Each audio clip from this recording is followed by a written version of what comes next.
आप देख रहे हैं दैनिक तत्काल संदेश।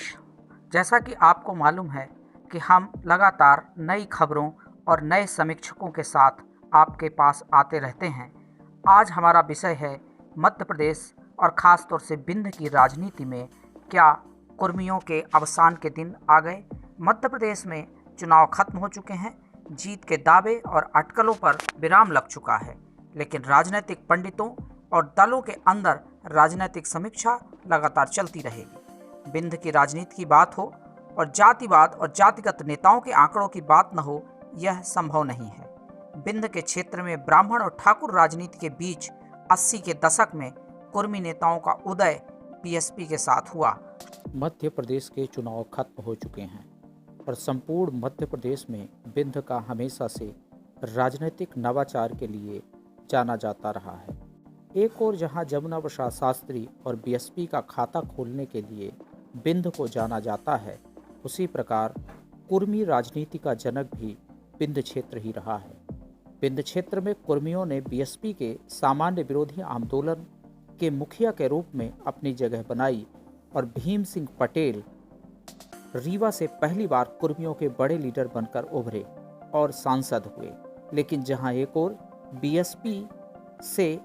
बीएसपी में SC/ST वोटरों का सहयोग और कुर्मियों की एकजुटता ने कुर्मियों को विंध्य में स्थापित किया, लेकिन लगातार सत्ता में बने रहने का लालच और ओबीसी का सर्वानुग घोषित नेता होने की आदत के चलते बीएसपी के साथ साथ कुर्मियों ने भाजपा और कांग्रेस में अपने लिए जगह बनाने की शुरुआत की। भाजपा और कांग्रेस सभी जातियों को साधने की कोशिश करने की राजनीति करते हैं। इसका लाभ विंध्य में पटेल छत्रपों को मिला और दो बड़े कुर्मी नेताओं में से एक भाजपा में सतना से 4 बार सांसद गणेश सिंह पटेल और कांग्रेस से सिहावल से विधायक कमलेश्वर पटेल, इन छत्रपों के अंदर कुछ क्षेत्रीय नेताओं ने भी अपनी अपनी अच्छी पैठ बनाई, जिसमें से सतना से राम खिलावन पटेल मंत्री भी रहे। वहीं लगातार मऊगंज से प्रदीप पटेल भी राज्य मंत्री का दर्जा प्राप्त रहे। रीवा के त्योथर सीट से कांग्रेस के रमा शंकर सिंह पटेल 2 बार हारने के बाद भी लगातार कुर्मी होने की वजह से टिकट के दावेदार बने रहे।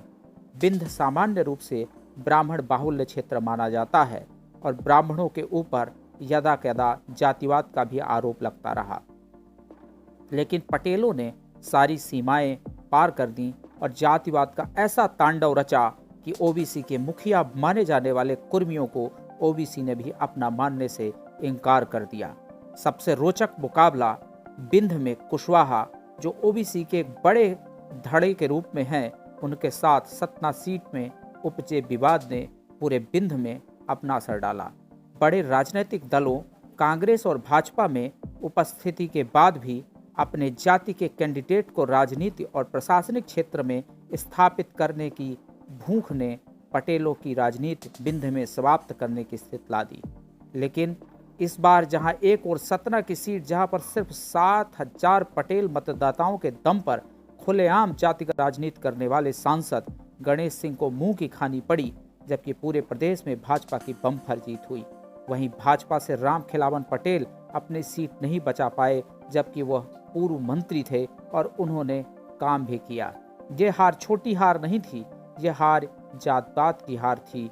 इसी प्रकार कांग्रेस में त्योथर से रमा शंकर सिंह पटेल, जो 2 बार हारे हुए थे, लेकिन वहां से एक मजबूत कैंडिडेट सिद्धार्थ तिवारी का टिकट सिर्फ इसलिए काटा गया क्योंकि एक पटेल कैंडिडेट थे और विंध्य में कोई भी राजनीतिक दल पटेलों को नाराज करने की स्थिति में नहीं था।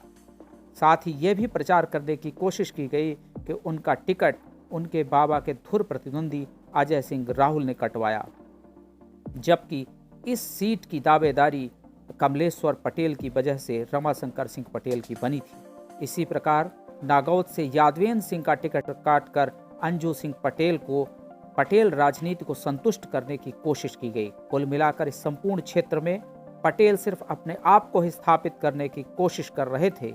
इस बात की भनक सामान्य जनता के साथ साथ राजनीतिक दलों को भी लग गई और आज उसी का परिणाम है कि विभिन्न राजनीतिक दलों से अपने आप को स्थापित करने की कोशिश में सिर्फ भाजपा की आंधी का लाभ मऊगंज विधानसभा से प्रदीप पटेल को ही मिला। बीएसपी ने जहां से पटेलों को स्थापित करने का मौका दिया, उसे भी लगभग सभी बड़े छत्रपों ने छोड़ दिया। लेकिन पूर्व सांसद देवराज सिंह के भतीजे पंकज सिंह पटेल ने पार्टी को थामे रखा, लेकिन 44,000 से अधिक वोट पाने के बाद भी वो लड़ाई से बाहर रहे। इसका सीधा सा मतलब था कि सामान्य से बैर करने वाले पटेल मतदाता ओबीसी में भी अब अपना अस्तित्व नहीं बचा पाए हैं। मध्य प्रदेश में तेजी से बढ़ रही आम आदमी पार्टी को अपना नया ठिकाना मानकर पटेल नेताओं ने पूरे प्रदेश की राजनीति को आम आदमी पार्टी के माध्यम से कंट्रोल करने की नीयत से आम आदमी पार्टी की ओर रुख किया। जहां तक कि पार्टी के काम को इतना प्रभावित किया कि सतना और सिमरिया से आम आदमी कैंडिडेट जो कुर्मियों के खिलाफ उतर सकते थे, उन्हें उतारने से रोक दिया।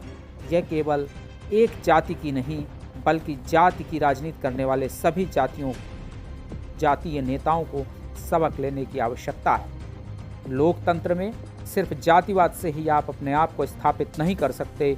कई सीटों में ओबीसी कैंडिडेट होने के बाद भी इस राजनीतिक दल के लोगों ने दूसरे कैंडिडेट को मदद करने की कोशिश की है। कांग्रेस के एक बड़े नेता राज्यसभा सांसद ने अपने बेटे के लिए सिरमौर से टिकट चाहा था, लेकिन टिकट न मिलने पर उन्होंने पटेल मतदाताओं के वोट भाजपा में डाइवर्ट कर दिए, ऐसी जनश्रुति बनी हुई है। अब सत्यता क्या है यह तो नहीं कहा जा सकता, लेकिन ऐसा लोगों का कहना है। अभी भी कई पटेल क्षत्रप ये मानने के लिए तैयार नहीं हैं कि बिंद में उन्हें एक राजनीति से ज़्यादा जातिवादी सोच का नेता माना जाता है। जल्द ही यदि पटेलों ने जातिवाद के बजाय समाजवाद का दामन नहीं थामा, तो बिंद की राजनीति में पटेलों का विसर्जन तय है।